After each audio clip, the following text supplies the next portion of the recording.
Good evening teachers and friends. Second unit உங்களுக்கு யூஸ்ஃபுல்லாக இருந்திருக்கும்னு நினைக்கிறேன். இந்த video attention, perception, memory, forgetting, அதாவது தேர்ட் யூனிட்டில் 4 டாபிக் இருக்குது. சரியா?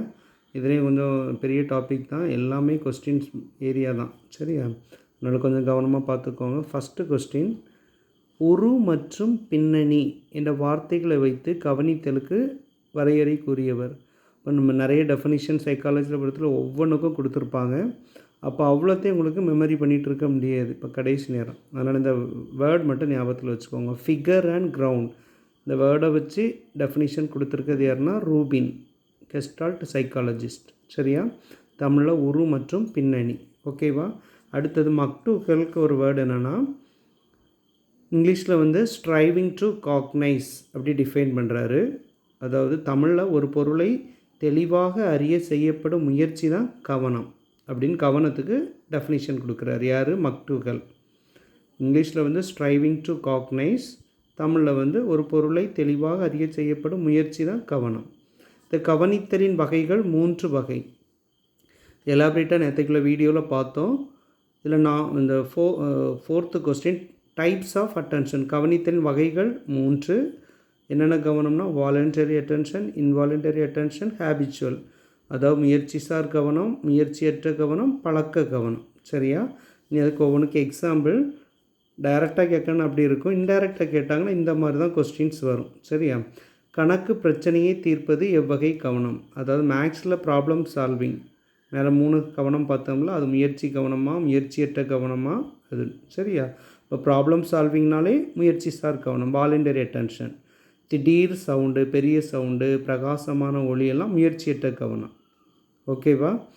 கவர்ச்சியற்ற பொருள் மீது கவனத்தை தோற்றுவிப்பது எவ்வகை கவனம், ஒரு பொருள் வந்து கவர்ச்சியே இல்லாமல் இருக்குன்னா கவனத்தை தோற்றுவிப்பது எவ்வகை கவனம், வாலண்டரி அட்டென்ஷன், அதான் முயற்சிசார் கவனம். அடுத்த எடுத்துக்காட்டு, இசை கலைஞர் மற்றும் பேருந்து ஓட்டுநர் எவ்வகை கவனத்தில் இருப்பாங்க. அவங்களுக்கு ஆட்டோமேட்டிக்காகவே பழக்க கவனம்னா ஹேபிச்சுவல் அட்டென்ஷன். ஒரு டிரைவர் வந்து பஸ்ஸை ஓட்டிகிட்டே போகிறாரு, அவர் அறியாமலே என்ன செய்வார், இந்த கியர் போடுறது, பிரேக் போடுறதெல்லாம் அவருக்கு ஆட்டோமேட்டிக்காக அவர் ரெகுலராக பண்ணிகிட்டு இருக்கிறனால பழக்க கவனம். சரியா? இதை கொஸ்டின்ஸ் எவ்வளோ பார்த்துக்கோங்க. நெக்ஸ்ட் வந்து இது ரொம்ப ரொம்ப ரொம்ப ரொம்ப முக்கியமான ஏரியா, இது அடிக்கடி கேட்டிருக்காங்க. சரியா? கவன வீச்சை அளவிடும் கருவி, டாசிஸ்டாஸ்கோப். சரியா? ஸ்பேன் ஆஃப் அட்டென்ஷன், அளவிடக்கூடிய கருவிக்கு பேர் டாசிஸ்டாஸ்கோப். 2022 பிஜிடிஆர்பியில் கூட கேட்டிருந்தாங்க இதே கொஸ்டின், டெட்டுலேயும் கேட்டிருக்காங்க. அதனால் கவன வீச்சை அளவிடும் கருவி டாசிஸ்டாஸ்கோப். முதிர்ச்சி அடைந்த கவன வீச்சின் அளவு, அதாவது இந்த எக்ஸ்பெரிமெண்ட் பண்ண இந்த டாசிஸ்டாஸ்கோப் கருவியில் வந்து ஸ்பேன் ஆஃப் அட்டென்ஷன் மெஷர் பண்ணதுக்கு பிறகு மேக்ஸிமம் ஹையஸ்ட் வந்து 6 இல்லைன்னா 7 தான் இருக்கும். சரி, அதுக்கு மேலே அவங்களுடைய கவன வீச்சு போகாது. லோயஸ்ட்டாக இருக்கிறவங்களும் இருக்கும். மேக்ஸிமம் எந்த ஒரு ஜீனியஸோ இன்டெலிஜென்ஸோ இருந்தாலுமே அவங்களுக்கு மேக்ஸிமம் எவ்வளோ தான் இருக்கும், 6 or 7. ஓகேவா? அடுத்த அறிவின் வாயில்கள் என அழைக்கப்படுவது ஐம்புலன்கள். நெக்ஸ்ட்டு வந்து பெர்செப்ஷன், புலன் காட்சின்னு சொல்லுவாங்க தமிழில். பெர்செப்ஷன்னா மீனிங் என்னென்னா புலன் உணர்வும் பொருள் அறிதல். உங்களுக்கு கன்ஃபியூஸ் பண்ணுறதுக்கு சென்சேஷனை பற்றி கூட கொஸ்டின் கொடுப்பாங்க. சென்சேஷன் வேறு, பெர்செப்ஷன் வேறு. சென்சேஷன்னா புலன் உணர்வு மட்டும்தான் சென்சேஷன்.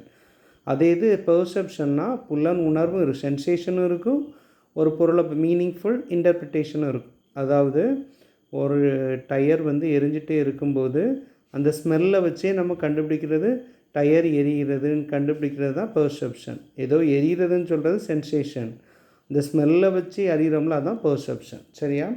இதில் ஒரு சைக்காட்ரிஸ்ட் வர்றாரு, கார்டனர் மர்ஃபி. இந்த பெர்செப்ஷனில் எத்தனை ஃபேக்டர்ஸ் சொல்லியிருக்காருன்னா 4 ஃபேக்டர்ஸ். ஹவு many ஃபேக்டர்ஸ்னு கேட்டால் 4. அந்த 4 காரணிகளை சொன்னது யார்? Gardener Murphy. ஒரு பெர்செப்ஷனில் மர்ஃபி வர்றாரு. சரியா? இந்த பெர்செப்ஷனில் ஒரு 5 லாஸ் இருக்குது, 5 விதிகள். இந்த 5 விதிகள்லாம் போட்டிருக்கேன், பார்த்துக்கோங்க. இதில் 2 P அதில் ஞாபகத்தில் வச்சுக்கோங்க, இங்கிலீஷில் உள்ளவங்க. Pragnanz, proximity, similarity, closure, continuity. ஓகேவா? Law of pragnanz, proximity, closure, continuity. இப்போ ரெண்டாக பிரிச்சிட்டிங்கன்னா 2 சியில் இருக்குது, 2 பியில் இருக்குது, சென்டரில் இருக்கிறது சிமிலாரிட்டி. ஓகேவா? அது எல் தான், அது கோடு மேலே விழுந்துருச்சு. சிமிலாரிட்டி. தமிழில் உள்ளவங்க பார்த்துக்கோங்க. முழுமை காட்சி விதி, அண்மை விதி, ஒப்புமை விதி, மூட்ட விதி, தொடர்ச்சி விதி. அந்த பக்கத்தில் இந்த பிக்சர் கொடுத்துருக்கேன் பாருங்கள். அந்த பிக்சரை பார்த்தாலே உங்களுக்கு தெரியும். ஃபஸ்ட்டு பிக்சர் பாருங்கள். ப்ராக்னன்ஸ்னால் ஒன்றுமே இல்லை. திடீர்னு பார்க்கும்போது நம்ம என்ன செய்வோம், ஒரு மனிதனுடைய முகம் சொல்லுவோம், சரியா? ஆனால் பார்த்திங்கன்னா அதுக்குள்ளே எல்லாமே என்ன இருக்குது, ஷேப்பாக தான் இருக்கும். ட்ரையாங்கிள், ஸ்கொயர், ரெக்டாங்கிள், சர்க்கிள், அந்த மாதிரி தான் இருக்கும். நம்ம பார்த்ததுமே ஷேப்புன்னு சொல்லுவோமா, சொல்ல மாட்டோம். அதுதான் ப்ராக்னன்ஸ், முழுமை காட்சி விதி. டக்குன்னு பார்க்கும்போது சொல்லக்கூடியது. நெக்ஸ்ட்டு வந்து நியர்னஸ், அண்மை விதி. பார்க்கும்போது 3-4 கோடு குரூப் இருக்குது, எல்லாமே ஈவனாக இருக்குது. இப்போ பார்த்ததுமே அது நியர்னஸை பார்த்ததுமே சொல்லக்கூடியது. ஒப்புமை விதினா, சிமிலாரிட்டினா ஒன்றுமே இல்லை, இந்த பக்கம் வெர்டிக்கலாக இருக்கக்கூடிய, அந்த பக்கம் ஹாரிசண்டலாக இருக்குது, சரியா? கம்பேர் பண்ணக்கூடியது, அதுதான் சிமிலாரிட்டி. நெக்ஸ்ட் வந்து க்ளோஷர்னால் மூட்டை விதி. ஒரு ட்ரையாங்கிள் இருக்குது, நம்ம பார்த்ததுமே ட்ரையாங்கிள்னு சொல்லுவோம். ஆனால் ட்ரையாங்கிள் 3 இதுவுமே ஜாயின் பண்ணவே இல்லை பாருங்கள். அப்போ இந்த ஜாயின் பண்ணுறதுக்கு கொடுத்தாங்கன்னா அதுக்கு பேர் மூட்டை விதி. தொடர்ச்சி விதினா ஒரு கோடு டாட்டாக போயிட்டே இருந்தால் நம்ம என்ன நினைப்போம், அது கண்டினியூவாக போயிட்டே இருக்குது அப்படி, சரியா? இந்த கொஸ்டின்ஸ் பார்த்துக்கோங்க. பெர்செப்ஷனில் இப்போ எப்படி கொஸ்டின் இருக்குன்னா, ஏதாவது ஒன்று ஸ்டேட்மெண்ட் கொடுத்து இதில் எது வந்து இந்த விதி வந்து பெர்செப்ஷன், அதாவது புலன்காட்சியில் சம்மந்தமே இல்லாமல் எதுன்னு கேட்பாங்க. எப்படி வேணாலும் கொஸ்டின்ஸ் இருக்கலாம். அதனால் இதையும் தரவாக பார்த்துக்கோங்க. பிக்சரும் சிம்பிளாக சின்னதாக கொடுத்துருக்கேன், பார்த்துக்கோங்க. ஓகேவா? Next question. இதுவும் பெரிய சாப்டர் தான், பெரிய யூனிட் தான். அதனால் கொஞ்சம் 30 above கொஸ்டின்ஸ் இருக்குது. அடுத்தது என்னென்னா திரிபு காட்சி, இல்யூஷன். ஒரு பொருளை வேறொரு பொருளாக உணர்வது திரிபு காட்சி. இதிலே 3 வரும். திரிபு காட்சி ஒன்று, இன்னொன்று வந்து இல்பொருள் காட்சி, இமேஜஸ். இந்த 3ஐயும் நீங்கள் கன்ஃபியூஸ் பண்ணிடக்கூடாது. 3 ஒரே மாதிரி மீனிங்கில் தான் இருக்கும், சின்ன டிஃப்ரெண்ட் தான் இருக்கும்.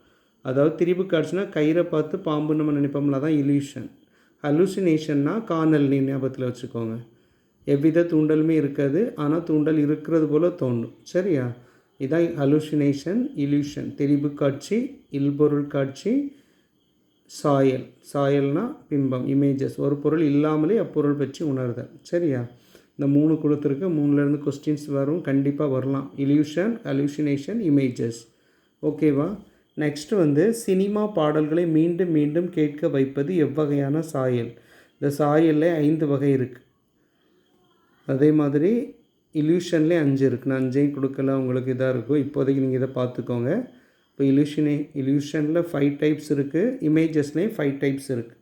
ஓகேவா? இப்போ நெக்ஸ்ட்டு வந்து சினிமா பாடல்களை மீண்டும் மீண்டும் கேட்கறதுனாலே ஆடிட்டரி, கேள்வி சாயல்கள். ஞாபகத்தில் வச்சுக்கோங்க. சாயல்களின் வகைகள் 5. நினைவு எத்தனை வகைப்படும்? அடுத்த டாபிக் நம்ம மெமரி, சரியா? இதுவும் முக்கியமான டாபிக் தான். எல்லாமே கொஸ்டின்ஸ் ஏரியா தான், சரியாம்மா? எதையுமே ஒமிட் பண்ண முடியாது. ஒவ்வொரு யூனிட்டுக்கும் ஒரு 10 நிமிஷம் நம்ம பார்த்தாலே நம்மளால் கண்டிப்பாக மார்க் வாங்க முடியும், சரியா? ஃபஸ்ட்டு நினைவில் 3 வகை இருக்குது. நேற்று எலாபரேட்டாக பார்த்தோம். Sensory memory, short term memory, long term memory. உளநறி நினைவு, குறுகிய கால நினைவு, நீண்ட கால நினைவு. அதே மாதிரி நினைவு வீச்சை அளவிடும் கருவி, மெமரி ஸ்பேன். இதை அளவிடக்கூடிய கருவி மெமரி ட்ரம். முதல்ல பார்த்தது அட்டென்ஷன் அளவிடக்கூடியது டாசிஸ்டாஸ்கோப். மெமரி அளவிடக்கூடியது மெமரி ட்ரம், நினைவு உருளை. ஓகேவா? அடுத்தது கற்கும் செய்திகளை முறைப்படுத்தி கற்க வேண்டும் என்று 2 பேர் சொல்லியிருக்காங்க, சரியா? நம்ம கற்கக்கூடிய செய்திகளை முறைப்படுத்தி கற்க வேண்டும் என்று கூறியவர் மாண்ட்லர் மற்றும் ஹெர்பர்ட். ஓகேவா? நெக்ஸ்ட்டு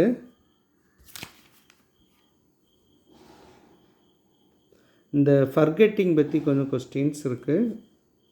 ஃபர்கெட்டிங் கோட்பாடுகள் ஒரு 4 கோட்பாடு, சரியா? ஃபஸ்ட்டு வந்து படிம மாற்ற கோட்பாடு, ட்ரேஸ் சேஞ்ச் தியரி இன்ட்ரடியூஸ் பண்ணது பாட்லெட். முல்லர் அண்ட் பில்செக்கர் வந்து பின்னோக்க தடை, ரீட்ரோ ஆக்டிவ். ப்ரோ ஆக்டிவ் முன்னோக்க தடை வந்து ஆஸ்பெல் அண்ட் அண்டர்வுட். ரீட்ரைவல் ஃபெயிலியர் தியரி, வெளிக்கொணர்தல் தடை, அதுக்கு எக்ஸாம்பிள் வந்து ஃபியர் அண்ட் ஆன்சைட்டி. ஓகேவா? 4 கோட்பாடையும் பார்த்துக்கோங்க. மறத்தல் கோட்பாடில் ஒவ்வொருத்தரும் நேம் இருக்குது. முல்லர் அண்ட் பில்செக்கர், இது ஒருக்கா கேட்டிருக்காங்க. பின்னோக்க தடை, முன்னோக்கு தடைனா ஏஏ ஞாபகத்தில் வச்சுக்கோங்க. ஆஸ்பெல் அண்டர் ரூட்ஸ். முல்லர் அண்ட் பில்சக்கர்னா ரெட்ரோ ஆக்டிவ். சரியா, ரீட்ரைவல் ஃபெயிலியர் தியரி. அடுத்தது இது ரொம்ப ரொம்ப முக்கியம், அடிக்கடி கேட்டிருக்காங்க. Curve of forgetting.